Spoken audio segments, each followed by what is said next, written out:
You will never be as big as your pump is. That makes me sad.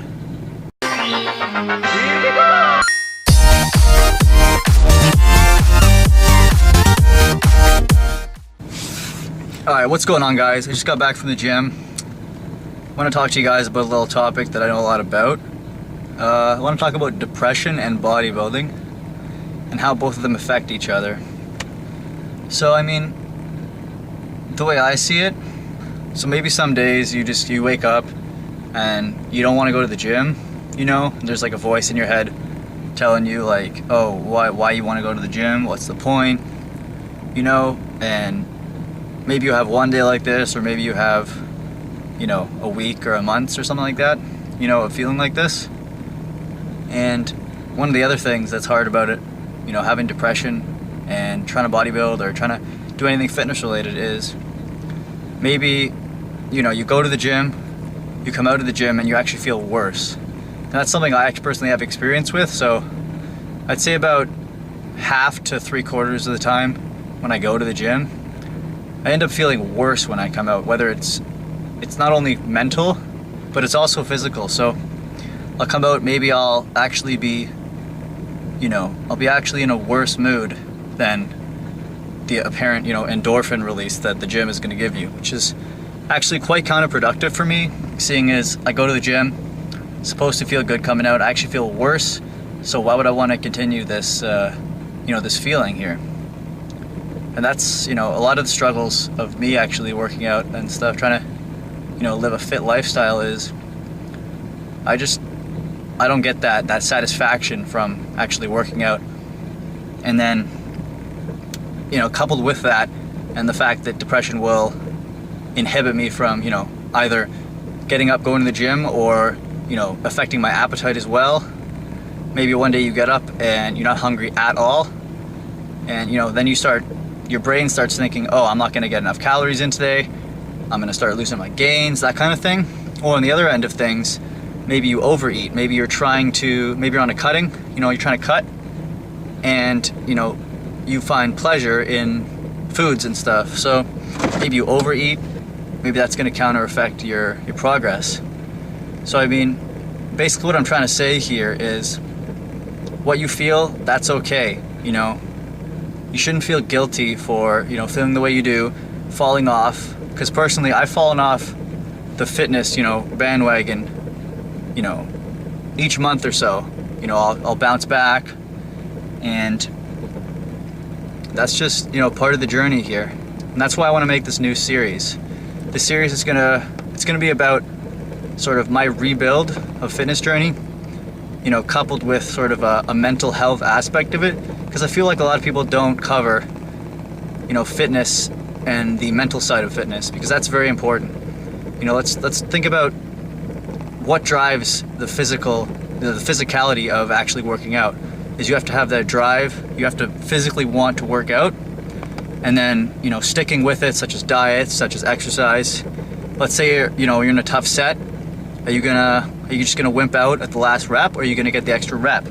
So some could argue that fitness is completely mental, you know, in addition to being physical.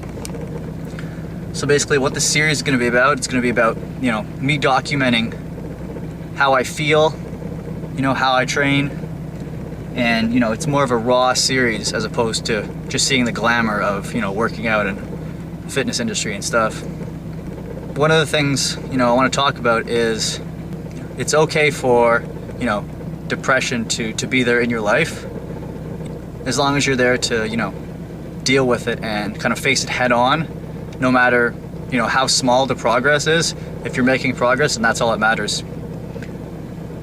You know, one upside to it is if you can acknowledge the fact that you feel guilty that you're not working out, or, you know, trying to better yourself, then that's one step ahead, because at least you're not letting, you know, depression and negative thoughts consume you. You at least feel like, you know, you feel it's taking over you, and you don't like that, so you want to make a change. That's, you know, already a step in the right direction. Another aspect that I sort of want to cover is, you know, in your journey through whatever it is, life or fitness, or, you know, discovery of yourself, I want to stress the fact and emphasize that you shouldn't compare yourself to others, because it's easy, with Instagram and all this social media stuff and pictures, and you're basically only seeing the perfect life for everybody. You're not seeing the downsides and the hard times for people. I feel like people compare themselves to others a lot, and not only will this affect someone who isn't necessarily struggling with depression, but it's gonna double the effect of someone who's already feeling down, because they feel like, oh, I'm never gonna be the goals, I'm never gonna to achieve what this person achieved or something. And I think this also kind of feeds back to like you feeling not good about yourself. But one of the things I like to do is I just kind of ignore the world and just kind of focus on myself. So let's say you used to be a lot stronger, a lot leaner, maybe you gained a bit of weight. Just compare yourself to what yourself was, because if you think about it, where you were there before, so you can get back there. Now, if you were to compare yourself to someone else, you were never them, and you never will be them. So I mean, it's not smart to make your goals someone else's goal, or what someone else is, because you're never gonna be there. So either think about what you were, or think about what you want to become, and just reach for those goals instead, because if you attain those goals, you'll probably be more satisfied than achieving someone else's goal. So on a personal note, let's say, I probably went to the gym 3 or 4 times in the last 3 or 4 months, and that's awful. Okay, I used to go 4 or 5 times a week, steady, getting my calories in, trying to manage everything, every aspect, trying to be the best version of myself, and for the past while, I've fallen off. I lost about 10 to 15 pounds, and I'm just not satisfied with how I am anymore. And I'm starting to think, oh no, why would I compare myself to other people? Think about where you were, and then try to get back there, because if you were there before, you could get there again. And then also, don't expect it to happen overnight.